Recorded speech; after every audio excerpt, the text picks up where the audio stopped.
Olá pessoal, boa noite, tudo bem? Estamos aqui para mais uma live do Grupo Amor Vida, com bastante temas.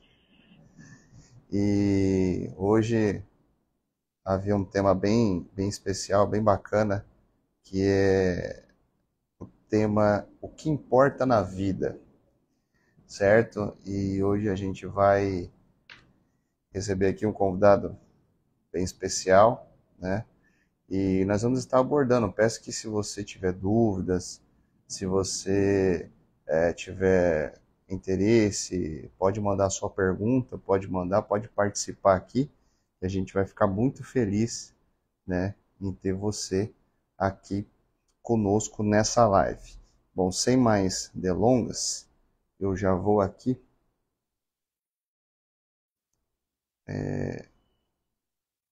colocar aqui para a questão do doutor Eduardo, até ele entrando aqui. E eu vou já enviar para ele.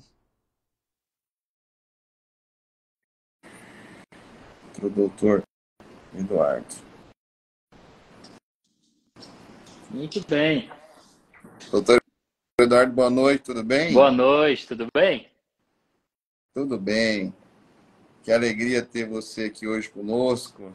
Tá bem, obrigado, Daniel. Daniel, tá bom a câmera assim?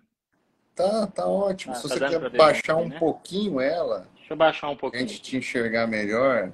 Tá bom. Você me ouve bem? Ouço bem. Bom, Deixa eu baixar um pouquinho aqui. maravilha. Agora tá melhor, né? Maravilha. Então, o doutor Eduardo, quero mais uma vez Sim, aqui dar as boas-vindas, agradecer o seu tempo. Você está aqui conosco, compartilhando conosco aqui, né, com sim. o Grupo Amor Vida.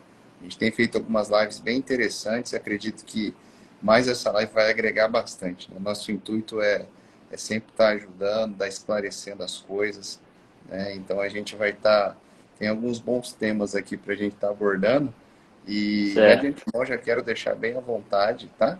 Mas quero começar abrindo esse espaço para você se apresentar, né? Para quem ainda não te conhece aqui, então fica à vontade. Muito bem. Queria primeiramente agradecer a oportunidade de estar falando aqui nessa live do Grupo Amor e Vida. Meu nome é Eduardo, eu tenho 39 anos, estou fazendo 40 agora. Olha só. Dia 21, né? Agora, segunda-feira, né? Eu sou casado com a Juliane, tenho uma filha de 7 anos, Rafaela. São meus amores, né? Assim, de vida. Morei em várias cidades desse país, tudo por conta do estudo, né? Que eu tinha que ficar Sim, migrando de uma região para outra. Mas eu nasci em Goiás, fui para o Pará aos 3 anos de idade, 2 para os 3 anos de idade, fiquei até os 17 em Itaituba, no Pará, uma cidade muito querida que está no meu coração sempre. Depois eu fui para Goiânia para estudar, fui para Mato Grosso, Cuiabá fazer medicina. Eu vim para Campo Grande, depois eu fui para São José dos Pinhais, no Paraná, fazer psiquiatria. E aí eu voltei para Campo Grande. Quando eu cheguei aqui, eu trabalhei como psiquiatra já na rede de atenção psicossocial de Campo Grande. Fui diretor técnico de CAPS, do ambulatório de saúde mental aqui do SEM. Depois eu fui coordenador de saúde mental, coordenador da residência de psiquiatria aqui de Campo Grande. E há alguns meses, eu, diante de tudo isso e trabalhando bastante em consultório, vi que eu estava dedicando muito tempo para o trabalho e que às vezes eu chegava tão cansado em casa, minha filha já estava dormindo, eu então não tinha aquela energia para brincar, uma criança de 6, 7 anos, hoje ela tem 7, mas na época aquela energia, e eu não sim. tinha aquela energia para brincar, eu falei, olha, eu vou dar um passo para trás e eu vou valorizar a vida, sem desvalorizar a minha profissão, mas eu vou valorizar a minha vida. E Ah, eu acho excelente. decidi, apesar de ser algo que eu amava, né, fazer, por exemplo, a coordenação da residência de psiquiatria, eu amo ensinar, estar diante dos residentes, formando psiquiatra, mas eu decidi sair de tudo para dedicar exclusivamente ao meu consultório e exclusivamente à minha família. E eu vejo que, apesar de ser uma decisão que doeu o coração, mas fez bem para mim. E hoje eu estou mais feliz, assim, apesar da saudade. Que legal. Viajou bastante, estudou bastante. Que bom que você está aqui Sim, hoje para compartilhar um pouco com a gente. exatamente. Bom, Inclusive, meu irmão chama Daniel também. ah, é? É, seu xará. É, nome bonito esse, Nome né? bonito. Eu tenho um irmão que chama Daniel e uma irmã que chama Daniele. A Olha gente só, gosta desse radical aí. que legal. Bom, doutor Eduardo, deixa, então eu aqui, diante desse tema que nós temos, que é o que importa na vida, eu já quero pegar até um gancho nessa sua primeira fala da questão de renúncias aí em prol, né, dessas questões que fazem bem para a nossa saúde, né? De realmente o que importa na nossa vida, de realmente o que vai agregar. Que a gente vê hoje muito, por exemplo, muitos casos de burnout, nós vemos muitos casos aí de pessoas que entram num desequilíbrio ou numa crise de ansiedade, pânico, que nós sabemos que isso tudo vem de uma raiz, né? Alguma coisa está colaborando e alimentando isso, né? Então, dentro já dessa sua fala, e em cima do tema do que o que importa na vida, eu já até pergunto para o doutor como lidar com essas questões, como chegar e fazer essa autoanálise, que eu vejo que ela é bem importante, para que a gente não venha a transformar aquilo que é bom em ruim, né? Exatamente.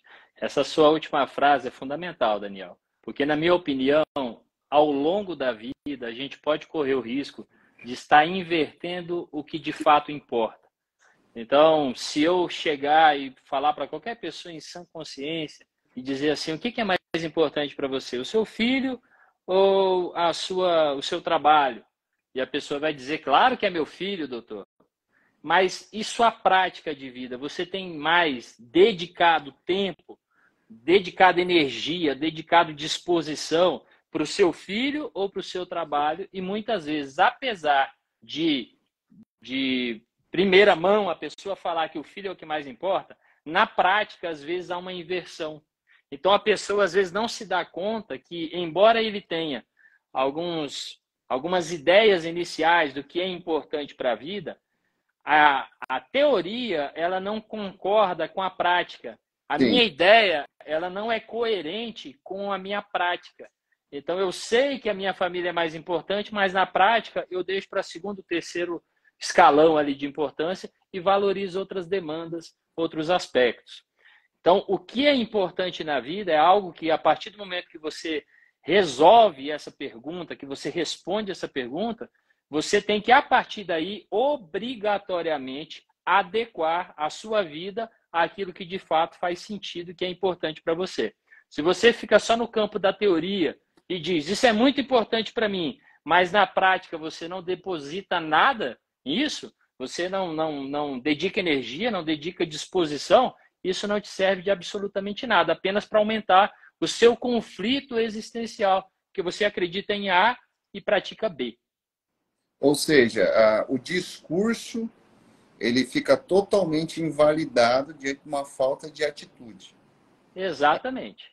É. Porque O, a, a, o discurso sem prática, ele é só palavras soltas, né? Ele não tem impacto nenhum, pode né? Então, ser que te amo, mas as minhas atitudes vão demonstrar outra coisa totalmente diferente. exatamente, as minhas atitudes vão demonstrar que eu me amo muito mais e que eu estou muito mais acordado com as minhas taras, com as minhas fraquezas, com os meus traumas, estou muito mais acordado com isso. E embora eu diga que te ame, na prática eu acabo fazendo coisas que vão estar apenas preenchendo esse vazio que está em mim. E aí eu começo a te enganar, começo a mentir para você e tal. Do outro lado, a pessoa que está vendo, ela diz, poxa, ela diz que me ama, mas na atitude eu não vejo nenhum amor. Então, o amor não é algo para ser... claro que nós somos românticos, né? Então a gente fala bastante sobre amor, repete, Mas quem ouve, se não houver uma prática de amor que dê força, né, para esse discurso, para essa fala, a fala vai ser algo solto. Então você vai falar, mas a pessoa não vai te dar crédito. Certo. E nesse ponto, doutor Eduardo, por exemplo, nós, no meio da psicologia, até no GAV, aqui no Grupo Amor Vida, que a gente lida muito com a questão da prevenção ao suicídio, e a gente trata mais nesse assunto, nós sempre ouvimos muito a expressão valorização da vida, né? A questão da valorização da vida, né? Porque a gente tem muitos casos, né? E palestras, assunto, a gente vai entrar aí no Setembro Amarelo agora, no mês que vem, que aprofunda muito nisso. Mas algo que eu sempre penso, queria ouvir até a sua teoria, a sua opinião sobre isso, ouvimos muito sobre a valorização da vida, mas e aquilo que está desvalorizando a nossa vida? Pontos, pensamentos, situações, decisões, né, que vão alimentando o desvalorizar a nossa vida. Porque eu acredito que a nossa vida já tem um valor muito grande, né? Mas vem vindo coisas, situações que vão vindo e desvalorizando, tirando de nós esse sentido de valorizar a nossa vida. O que o senhor acha disso? Eu acredito, Daniel, que nesse tema de valorização da vida, minha tia Raimunda, toda vez que eu falo com ela, ela cita uma frase do meu avô. E ela diz assim que vovô dizia, meu pai dizia, né? Fala para mim, né? Meu pai dizia que o valor da vida quem dá é a gente, né? E essa frase é muito impactante. O que eu vejo que a gente tem que fazer, de fato, é a gente tomar essa atitude de dar o real valor para a nossa vida. Porque às vezes a gente não faz isso, a gente não valoriza. Por exemplo, quando você está num relacionamento amoroso e você é colocado diante de uma situação de imposição, de fazer algo numa relação tóxica, de aceitação de algo que você não gostaria previamente, e aí você está diante de um cenário em que você vai dizer, não, isso eu não aceito, porque não tem a ver comigo, e eu vou sofrer se essa pessoa me deixar, mas eu vou manter coerente com a pessoa que eu sou, ou você vai se ver na situação de dizer, olha, apesar de eu acreditar nisso, eu prefiro estar mal acompanhado do que só. Então eu vou abrir mão de quem eu sou para que essa pessoa continue comigo e quem sabe um dia ela vai mudar e assim por diante. Quando você toma a primeira decisão, você vai sofrer porque você está perdendo um relacionamento. É uma Mas renúncia, você né? é uma renúncia, mas você não está se perdendo, você não está se jogando para baixo, não está se desvalorizando, não está se anulando.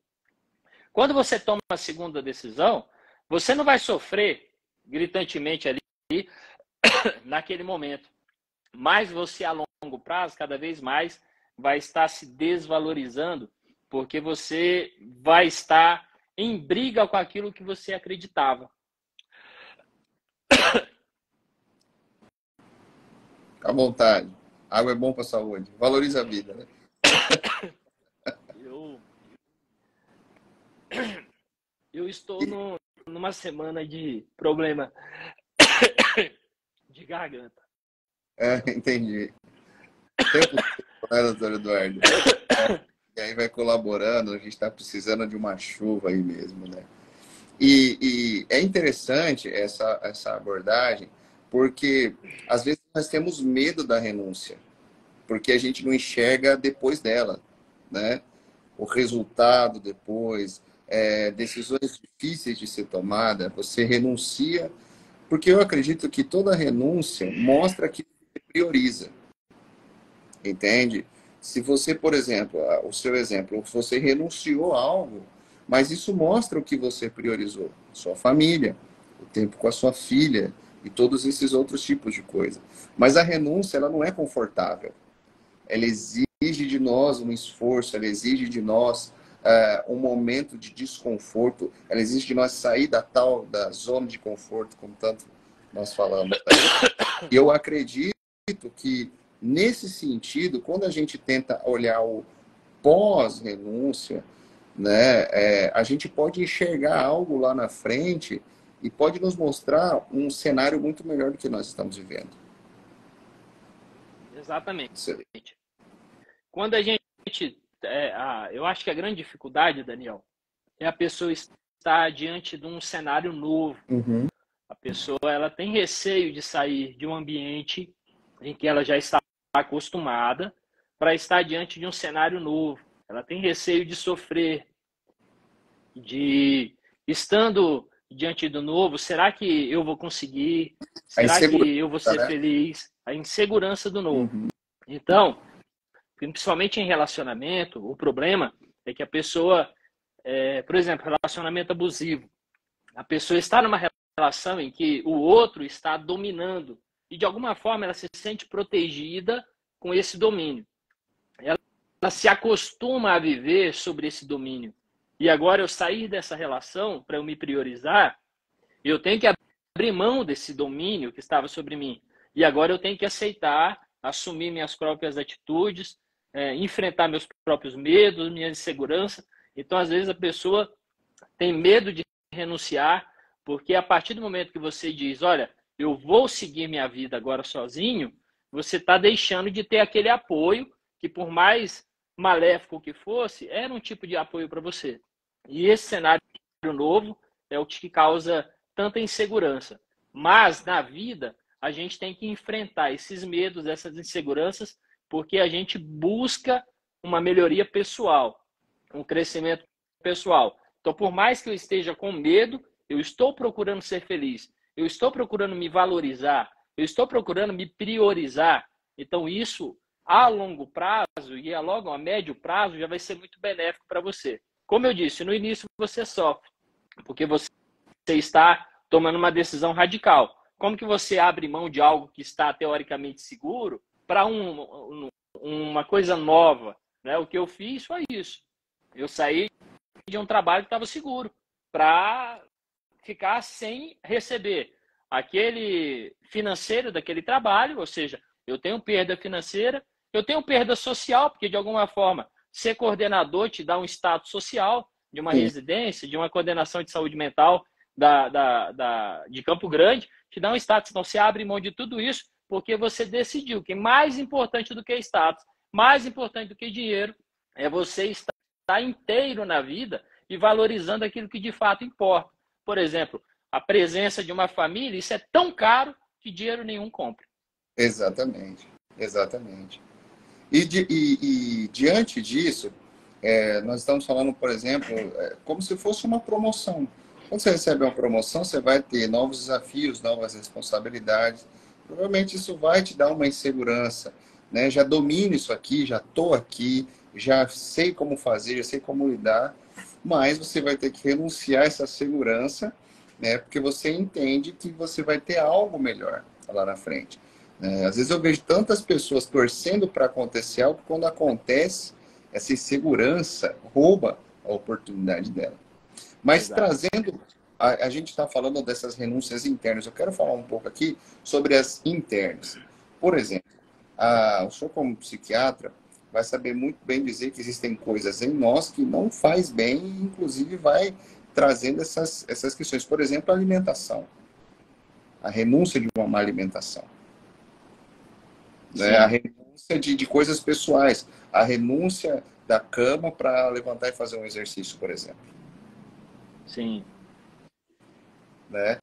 Então, como que a gente pode passar isso para as pessoas aqui que estão nos acompanhando, dessa questão dessa renúncia, de sair dessa zona que não está agregando, não está melhorando nada para realmente ir para essa renúncia, para valorizar a sua saúde, o seu mental, porque sabemos que isso tudo ele influencia, não é?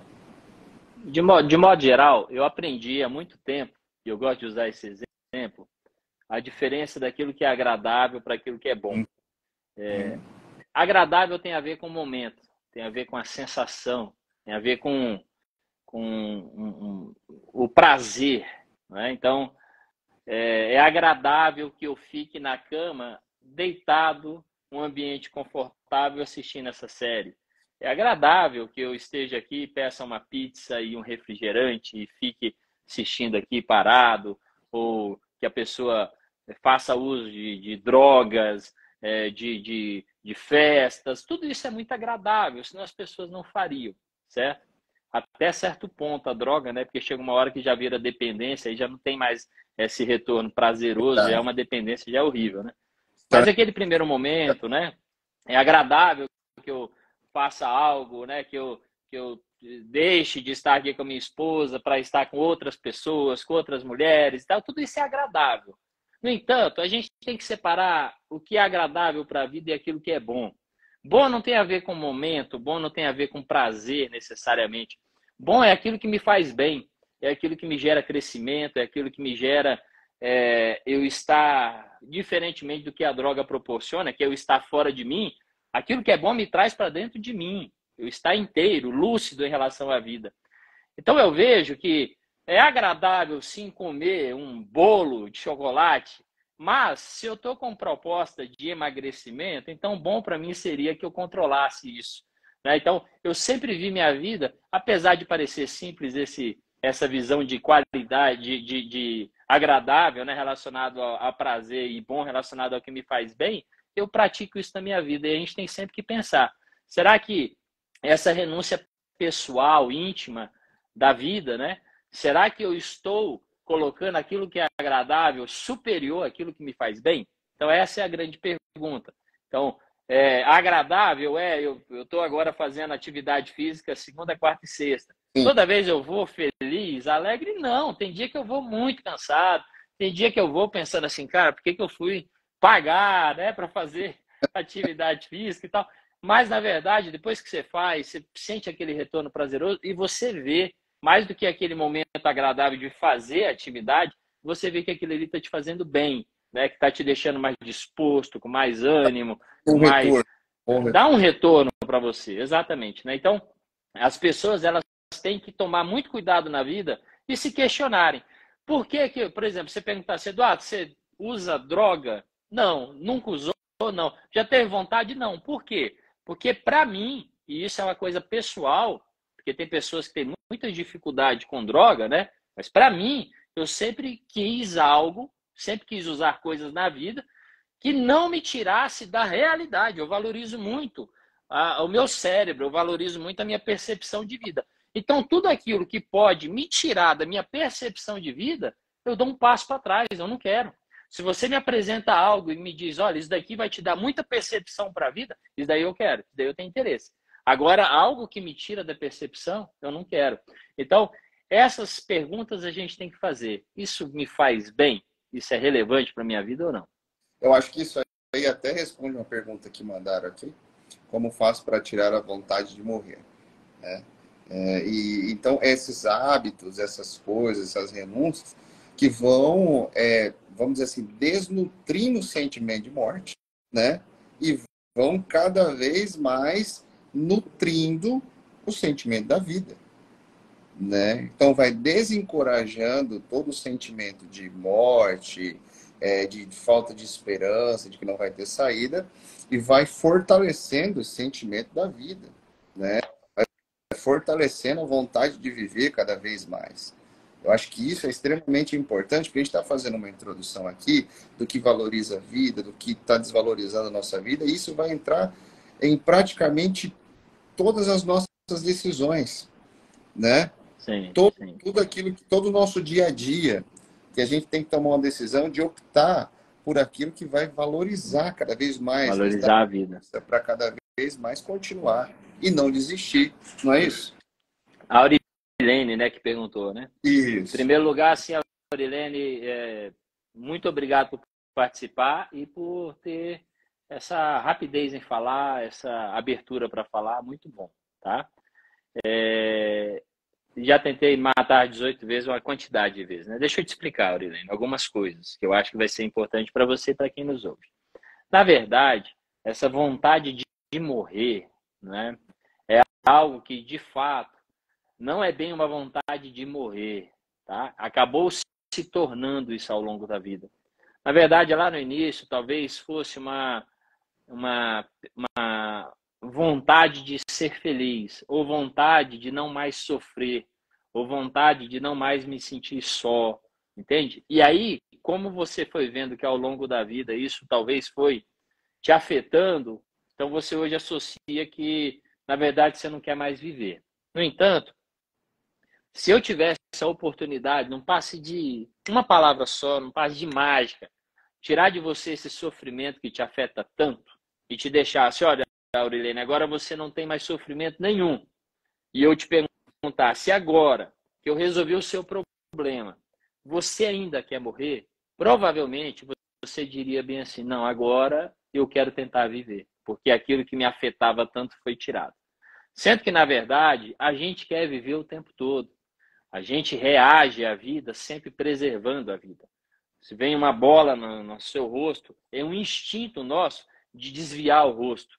Se vem um cisco no olho, é um instinto nosso rápido de fechar. Por quê? Porque a Previver. todo tempo os nossos movimentos são para a gente preservar a vida. Quando surge esse desejo contra a vida, na verdade, é uma reação a um cérebro que está sofrendo muito. E algumas verdades têm que ser ditas. Por exemplo, essa ideia sua de que isso é uma dor insuportável, o que eu tenho para te dizer é que essa dor, ela não será insuportável se você estiver bem acompanhada, bem assistida por um profissional, por amigos, por pessoas que te ajudem. Essa ideia de que esse problema seu é impossível de se resolver, eu te garanto que se você tiver um suporte, se você tiver ajuda e empenho, você vai sim conseguir isso resolver ao longo da vida. Sendo que aquilo que antes te dava muita vontade de não querer mais viver, depois que você se livra da dor que é insuportável a primeiro momento, que você pensa que é insuportável, e depois que você se livra dessa ideia de que você está presa num local em que não tem mais saída, aí você vai ver que a vida começa a ter uma cor diferente, um prazer diferente. E é importantíssimo você ter atitudes pró-saúde, pró-vida. Ou seja, se eu estou mal, eu não posso ficar me afastando da vida, me afastando do mundo e não investindo no meu crescimento pessoal, mesmo que diminuto, mesmo que pequeno a cada dia. É importantíssimo que você faça atividades, mesmo sem uma energia que te motive a isso, um prazer presente ali, mas comece a fazer atividades que vão te fazer tentar melhorar, resolver os seus problemas, diminuir a sua dor, melhorar, ter mais relação com pessoas, com a vida, com a natureza, ou seja, através da sua fé, através da relação com os amigos, tudo isso pode ser benéfico para a sua vida. Agora eu te recomendo, se você está com esses pensamentos, busque ajuda o quanto antes, que você precisa de ajuda. Doutor Eduardo, aproveitando até esse gancho, a Grupo Morvida às vezes faz algumas palestras e tudo mais, a gente lida com bastante situações, né? E a gente vê que há muitos mitos, muitas coisas aí que não fazem muito sentido.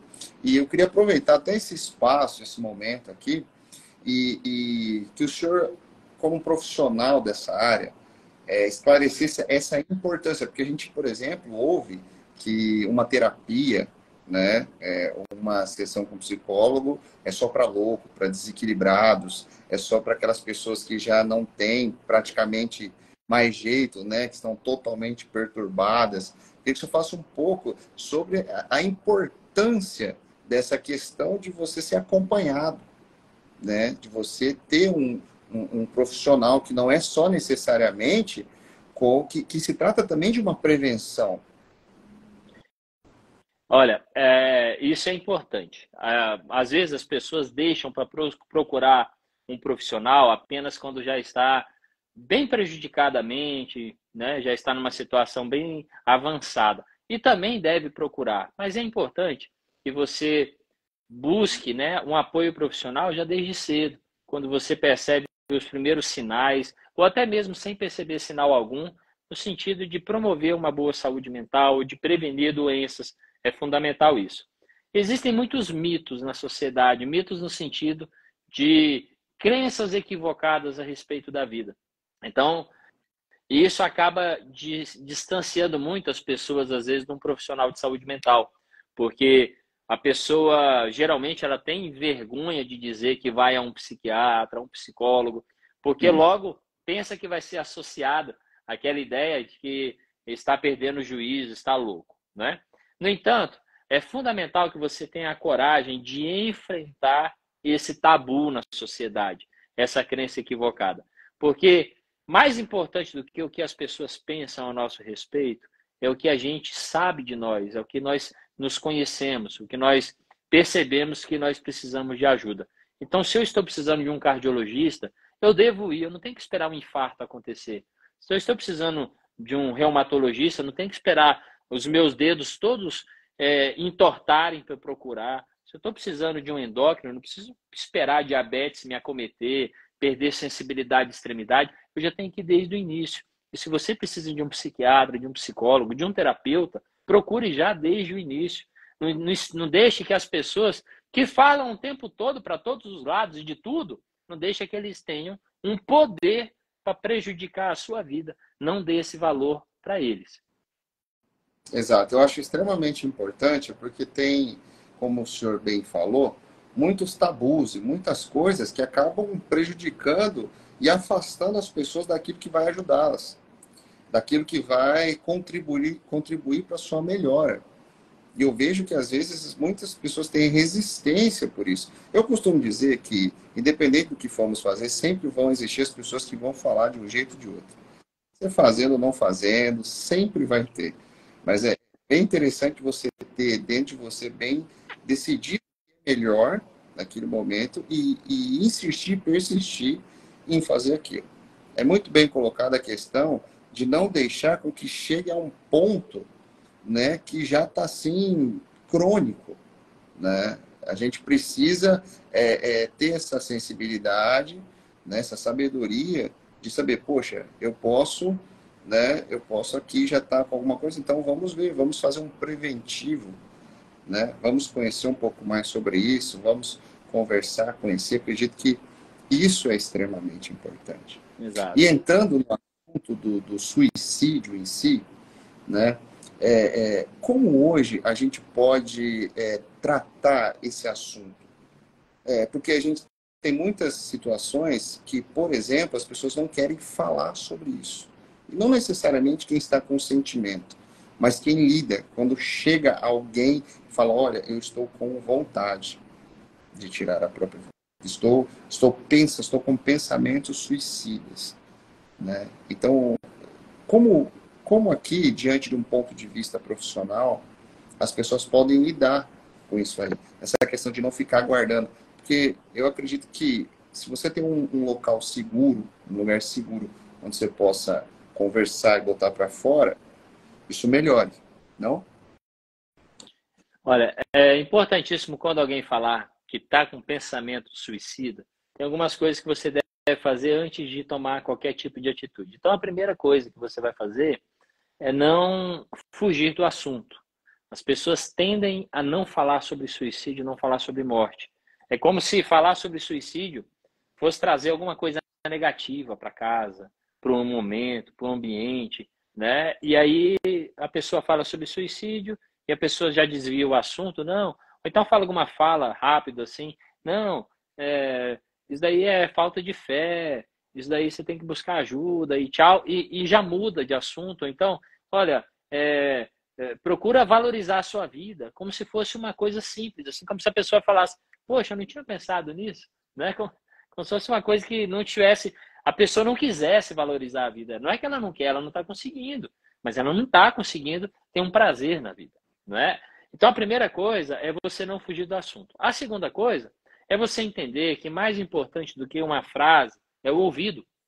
Mais importante do que eu pensar, olha, eu vou falar uma frase de efeito que vai impactar essa pessoa e vai tirar ela da vontade de morrer, muito dificilmente essa frase vai existir. Não é um assunto tão simples, não é uma coisa tão instantânea assim. Mas, se eu empresto o meu ouvido, se eu dou a minha atenção para a pessoa, se eu crio um ambiente ali em que a pessoa se sinta não julgada por mim, mas amparada, um ambiente de respeito, de sigilo, de amparo, com certeza isso vai ter muito mais efeito do que qualquer palavra. Então, quando alguém chegar para você, deixa a pessoa falar, deixa a pessoa colocar para fora, valorize que ela está encontrando em você uma pessoa de confiança para ela falar coisas tão íntimas, tão pessoais, tão valiosas para ela. Então, valorize esse evento, né? Não trate essa pessoa má. E fundamental que você entenda que a vida, todos nós podemos ter pensamentos relacionados à morte. Todos nós, qualquer pessoa. Não é porque hoje eu estou ajudando você que amanhã não seja você que esteja me ajudando. A gente tem que entender que a vida gira. O fato da pessoa estar pensando em suicídio não tornou ela inferior a mim, não tornou ela inferior a mim. O fato de eu estar ajudando, eu não sou superior a ninguém. Então nós somos iguais. Não veja essa pessoa com olhos de superioridade, com olhos de preconceito, de desvalorização, porque ela é apenas uma pessoa. Tem muita gente que pensa em suicídio e não está compartilhando, e você pensa que ela está super bem e não está. Às vezes você está fingindo estar super bem e não está. Então é importante que a gente se veja um ao lado do outro, porque ninguém é melhor que ninguém, e amparando um ao outro para que juntos possamos vencer e ter saúde na vida. Ser sincero consigo mesmo é extremamente importante, né? Fingir que não tem um problema não resolve problema nenhum. Na Não. verdade, eu acho que no lugar nós temos sempre uma fala que, independente, né, de como a pessoa chegue, qual for o motivo desses pensamentos, para que não haja julgamentos. Havendo julgamentos, eu acredito que vai mais afastar do que aproximar, Com não é? certeza. Mas havendo, Afasta, pode falar. afasta a pessoa de você e te afasta da vida como um ser humano. Sim. Porque você vê alguém pedindo ajuda e ao invés do seu coração de se encher de compaixão por essa pessoa e abraçar essa pessoa, ao invés disso, você fala alguma frase que repila essa pessoa de você, eu acho que isso te afasta da vida. Você, com o tempo, vai estar vivendo uma não vida, porque o ser humano é muito mais importante. Tem gente que a pessoa pensa em suicídio, a pessoa já vai pensar: será que se morrer vai para o inferno ou não? Será que vai ser condenado ou não? Será que está sofrendo porque não quer trabalhar ou não? Será que está mentindo ou não? Ou seja, um monte de acusações que não tem nada a ver. O problema, a pessoa está diante de você pedindo ajuda e você está pensando coisas que não tem nenhum tipo de significância para aquele momento. Então a gente tem que permitir que as nossas atitudes não apenas afastem as pessoas de ajuda, mas também que as nossas atitudes não nos afastem da vida. Então, a questão do julgamento, a gente precisa sempre tomar cuidado, né? Porque às vezes a expressão da nossa face faz isso. Na verdade, né? Aquele impacto, aquela coisa. Então, é sempre importante a gente estar cuidando, sensíveis, principalmente num assunto tão delicado quanto o suicídio. Nós estamos falando de uma vida que é muito importante, uma vida que tem muito valor, independente que vida é essa, né? Outra coisa que nós sempre estamos pontuando referente a isso, a questão do julgamento, mas é também a comparação.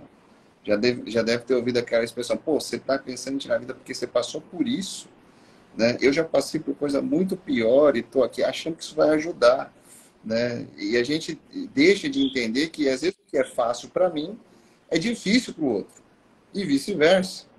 Então eu acredito que essa comparação que às vezes a gente faz achando que vai ajudar não vai ser útil, não é verdade, doutor? Excelente, Daniel. Você sabe que eu sempre dou um exemplo quando eu vou falar uma palestra, né? Eu sempre comparo, faço essa comparação, né? Na intenção de que as pessoas percebam, né? O quanto as pessoas fazem. Eu mostro o adolescente sofrendo.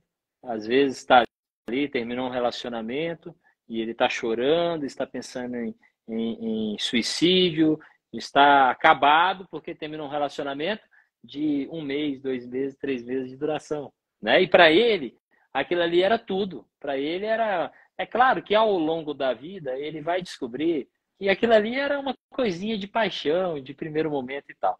Aí a pessoa que já está ali, que já está no segundo, terceiro casamento, olha para o adolescente e diz assim: ah, para, 2 meses de relacionamento, tá aí se matando, tá pensando em morrer. Eu já estou no terceiro relacionamento, eu já tive uma frustração de relacionamento de 10 anos e eu estou vivo aqui. Então, eu sempre faço isso propositalmente para que as pessoas entendam que cada dor é única e é uma coisa que dói muito em mim, não necessariamente vai doer muito em você, e o contrário é verdadeiro. Para aquele adolescente, para aquele momento, para a imaturidade mental dele, relacional, emocional, aquilo ali é uma perda enorme. Como? Vai ter todo um contexto dessa Todo história um aí, né? contexto, né? Para o momento dele ali, tem todo um contexto. Então, ele é imaturo ainda emocionalmente. Ele nunca recebeu uma frustração tão significativa de estar diante de um não. Ele nunca, ele pensa, e o adolescente tem muito impulso, ele pensa que aquilo ali é o grande amor e que ele nunca mais vai ter a oportunidade de ter ninguém. Então, a dor daquela pessoa, eu não posso olhar, porque eu estou fazendo 40 anos agora, estou mais maduro, olhar e falar, isso é bobeira. Não, bobeira não. Isso é importante. Se a pessoa fala que dói, eu não tenho que ser o cara que vai julgar e vai dizer se dói ou não. Se ela está me dizendo que dói, eu tenho que acreditar que dói, porque ela está expressando o que ela sente. Então, eu não vou julgar ninguém a partir de uma comparação de quem eu sou e se essa pessoa estiver próxima ou não a mim. Tá? Então, tem gente que um time do Corinthians perde no final de semana, a pessoa fica sem falar com a família inteira, fica totalmente consumida por aquele resultado. E tem gente que o Corinthians perdeu ou não é insignificante, tem gente que faz até festa. Então, a dor depende muito do contexto que a pessoa está inserida. Exatamente. Acho bastante importante a gente ter esse entendimento, essa ciência, porque aí nós conseguimos de fato ajudar, né? Nós conseguimos de fato colaborar com a melhora daquela pessoa que está com esses pensamentos suicidas, né? Exatamente. Eu queria perguntar para o senhor assim, porque a gente tanto tem pessoas que olham a live, tanto ao vivo quanto depois, que estão com esses sentimentos e pessoas que convivem com pessoas que têm esses sentimentos, né? Então a gente já pontuou um pouco por cima as duas questões, né? Mas a gente também tem aquele público que perdeu pessoas pelo suicídio e tem esse luto, né? Então, em cima desse luto também, como... Porque a dor do suicídio, ela sempre busca um culpado, né? O que eu fiz de errado? O que eu não vi? Né? O que eu falhei? O que eu deveria ter feito? Fiz, né? Então, o que nós poderíamos hoje também falar para essas pessoas, mandar essa mensagem para essas pessoas? Muito bem. Essa é uma pergunta muito interessante, porque um enlutado pelo suicídio, a gente costuma dizer que é um sobrevivente, Sim, porque muitas vezes ele está num ambiente em que estava próximo da pessoa que acabou cometendo suicídio, ou seja, ele pode estar diante de um cenário em que tinha vários fatores causadores para o adoecimento daquela pessoa, que também pode estar causando esse adoecimento nele. Então, essa pessoa ela tem que ser observada para que ela não seja a próxima pessoa a cometer suicídio. Além tem disso, tem dados, né, que falam que a pessoa também ela tem essa, essa chance dela também cometer, né? exatamente. Inclusive, tem fatores genéticos importantes, tá? De pessoas, de famílias que têm dois componentes importantes: alta impulsividade e alta agressividade. Então, famílias que você percebe, o bisavô, o avô, o pai, o tio, vários com comportamentos ou de tentativa ou de acometimento mesmo suicida. Então, tem tudo isso envolvido. Mas o que eu recomendo para uma pessoa que esteve diante de alguém que faleceu por suicídio? Primeira coisa é que você não procure culpados. Esse vai ser um trabalho frustrante para você, porque às vezes, e na maioria das vezes, não existe um culpado. A causa de um suicídio ela é sempre multicausal, ela é sempre multifatorial. Então, não é por uma coisa específica. Não é porque eu fiquei triste. Tem muita gente que fica triste e não comete suicídio. Não é porque alguém que eu amo morreu. Muita gente que perde pessoas e que não cometeram suicídio. Então, é sempre multicausal. Não é porque eu não deixei meu filho sair aquele dia. Tem muitas mães e pais que não deixam os filhos saírem. Então, não é por aquela causa. É um conjunto de causas que pode estar contribuindo para que ela pessoa aumente o risco de suicídio. Por exemplo, adolescentes, A principal causa disparada é imaturidade e impulsividade. Qual que é a minha culpa na imaturidade e impulsividade do meu filho e da minha filha? Nenhuma. É um processo de desenvolvimento. A alta impulsividade, eu não tenho culpa. É um processo de desenvolvimento. Então, é fundamental, em primeiro lugar, que você não ache culpados. Morreu por causa disso, suicidou por causa daquilo. Não. Suicidou e não tem como a gente saber a causa, é multicausal. E a segunda dica que eu dou, orientação que eu dou, é que você busque ajuda, principalmente se o processo de luto está demorado, se você não está tendo disponibilidade de ver outras pessoas, disposição para a vida. Só fazendo um adendo, que a gente não pode padronizar o processo de luto, que ele é diferente, né? Às vezes uma pessoa tem um tempo de luto, outra tem outra, né? Exato. Pra Isso é importante. Ó. Às vezes, e quando a gente fala dessa questão de tempo, é importante a gente saber também que, às vezes, uma pessoa ela pula a fase do luto. Por exemplo, às vezes a pessoa, o pai faleceu, na segunda-feira a pessoa vai trabalhar. Ela diz, olha, as coisas ficaram para trás, agora eu vou seguir minha vida, eu tenho que trabalhar e tal. Quem olha de fora diz assim, poxa, que interessante, que forte que ele é, né? Olha só, ele já está bem, ele está enfrentando bem, só que lá na frente essa conta vai chegar.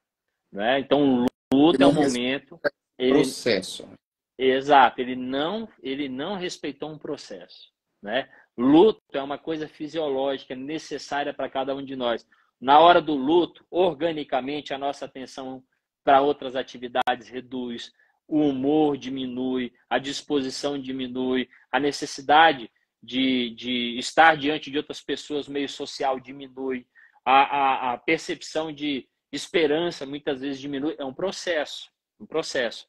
Só que, passando aquela fase e vivendo bem e vivenciando, a gente chama até um processo pendular, tem horas que a pessoa está bem, tem horas que ela fica mal, tem horas que ela vai querer melhorar, tem horas que ela começa a chorar. Esse é um processo que a pessoa tem que passar. Passando isso, ela está bem para a vida. Agora, quanto tempo dura um luto? Aí existem vários critérios de diagnóstico. Antigamente estabeleceu-se que era 1 ano, depois estabeleceu-se que era 6 meses. Enfim, mas de modo geral, o tempo não é algo que a gente vai priorizar. Ó, até 1 ano é normal, 1 ano e um dia não é. Até aqui você pode ficar com luto. Acima Exato. Até meia-noite está normal. Então, não existe isso. É uma questão para a gente ter uma ideia. Mas tem pessoas que aquele luto ele fica prolongado. Né? E qual que é o luto patológico? É aquele luto que muitas vezes a pessoa perdeu um filho, mas tem mais 3.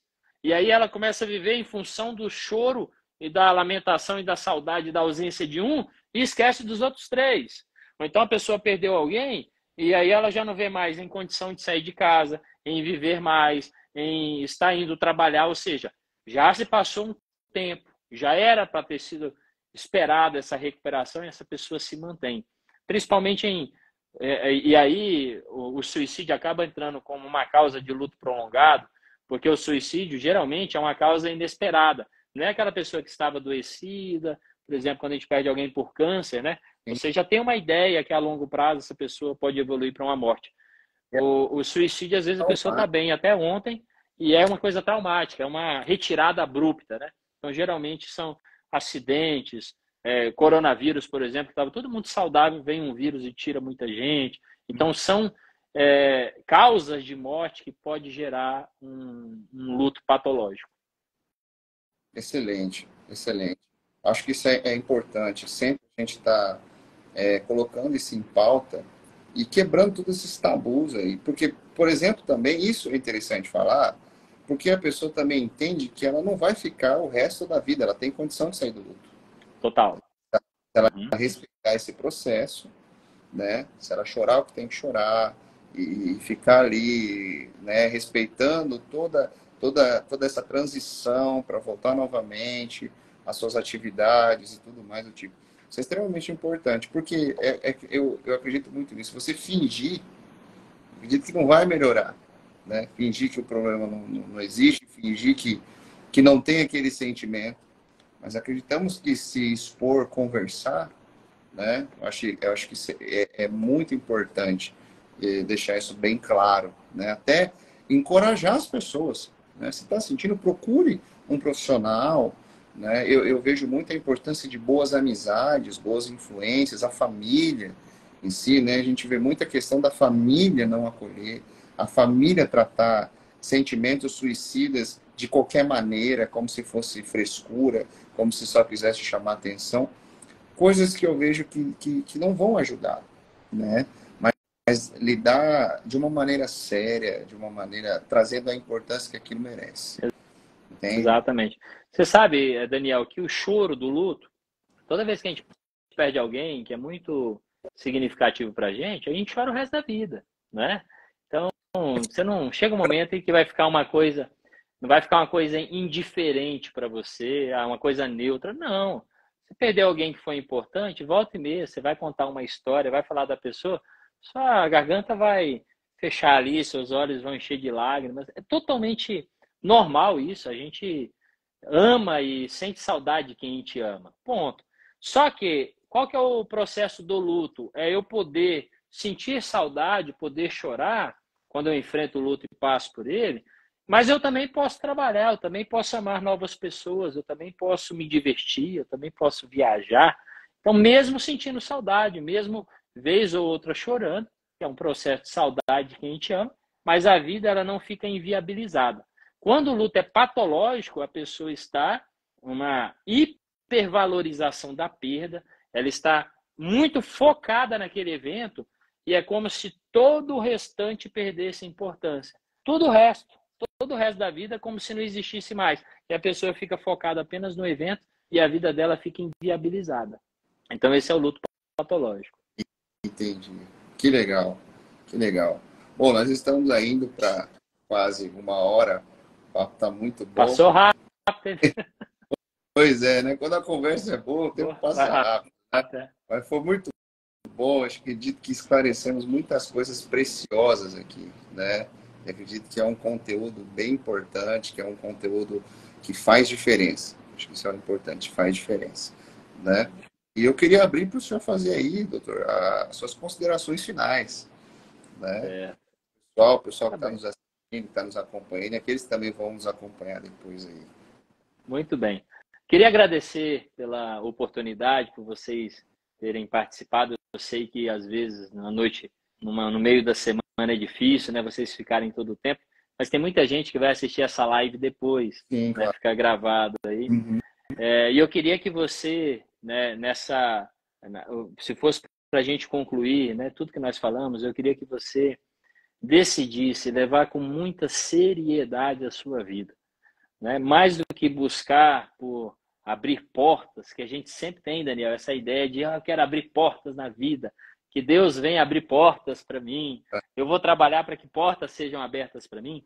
Mais do que buscar abrir portas na vida, que você tenha um compromisso de fechar muitas portas que te levam para coisas que são prejudiciais, muitas portas com relacionamentos antigos que não tem mais saúde nenhuma, e às vezes eu fico insistindo naquilo ali, fazendo acontecer, né? Querendo transformar pedra em pão, né, Daniel?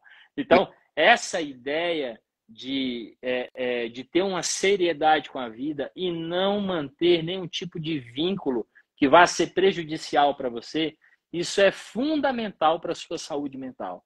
A decisão de ter uma boa saúde mental, ela pode até se estender a um consultório de psiquiatra, pode até se estender a um consultório de um psicólogo, mas ela se inicia a partir de um processo de decisão, de valorizar você e de valorizar a vida. A vida é tão séria que a gente não pode levar de brincadeira, com irresponsabilidade, e é fundamental que você, em todos os seus relacionamentos, seja ele com trabalho, seja ele com namorado, namorado, esposo, com amigos, consigo mesmo, que você nunca deixe de se valorizar, nunca se coloque num patamar de inferioridade, de dominação de outro, porque senão vai ser tarde demais e você já não vai saber mais quem você é, já vai ter perdido totalmente a percepção de valor próprio. Então, valorize-se para que você tenha uma vida boa. Excelente, doutor Eduardo. Inclusive, eu aproveito até aqui para agradecer o seu tempo também, sua disponibilidade. Quero dizer que nós estamos também aí sempre à disposição o que precisar da casa, né? Estamos juntos nessa missão aí, né? De colaborar com a vida, né? De estar realmente colaborando para que as pessoas saiam de uma situação aí desesperadora, aonde vai chegar num fim trágico, mas seguir a vida, né? Cada vez mais crescendo, cada vez mais desenvolvendo, prosperando, enfim, todas as outras coisas boas, né? Diante disso, eu também quero aqui falar sobre o nosso 0800 no Grupo Amor Vida, né? Que todos aqueles que quiserem entrar em contato, funciona das 7 da manhã às 11 da noite, todos os dias, doutor Eduardo. Todos os dias a pessoa ela pode ligar, ligação gratuita, e ainda assim com sigilo. A pessoa não precisa se identificar, ela tem um ambiente seguro, onde ela é respeitada ali para poder falar dos assuntos. Sempre tem alguém ali preparado para ouvi-la, para conversar com ela, né? Então, é 0800 750 5554. Entra aqui, ó, Instagramzinho, vai ter todas as informações. Lá também, doutor Eduardo, lá tem o GAES. O que é o GAES? O GAES é como se fosse uma reunião em formato ali igual aos Alcoólicos Anônimos, só para pessoas que perderam pessoas pelo suicídio. Você tem que ver como tem sido fantástico o partilhar, né, sem julgamento, sem comparações, mas as pessoas tendo um ambiente onde elas podem compartilhar dor, elas podem relembrar algumas coisas, e a gente tem ficado impactado com o resultado que isso tem trazido. E hoje o senhor só fortaleceu, né, esse movimento que está se formando cada vez mais. Então, até deixo aberto aqui o Gavi, se o senhor quiser ir lá, fazer com certeza uma visita para nós e tudo mais, tá bom? Mas agradeço bastante a sua disponibilidade aí. Muito obrigado, Daniel. Um grande abraço a todos. Conte comigo. Muito obrigado. Até mais. Mais. Gente, Tchau, tchau. eu me despeço, agradeço a todos aí que estão assistindo, tá? Continue acompanhando as lives, têm sido ricas, né? Convidados extremamente especiais e que têm colaborado muito com isso aí, tá bom? Mais uma vez deixo aqui disponível o Gabi para que vocês precisam de ajuda, tirar dúvida e também fazer parte como voluntário, fazer parte dessa equipe aí tão incrível que tem se formado na nossa casa aí, tá bom? Agradeço, boa noite a todos, até a próxima. Tchau, tchau.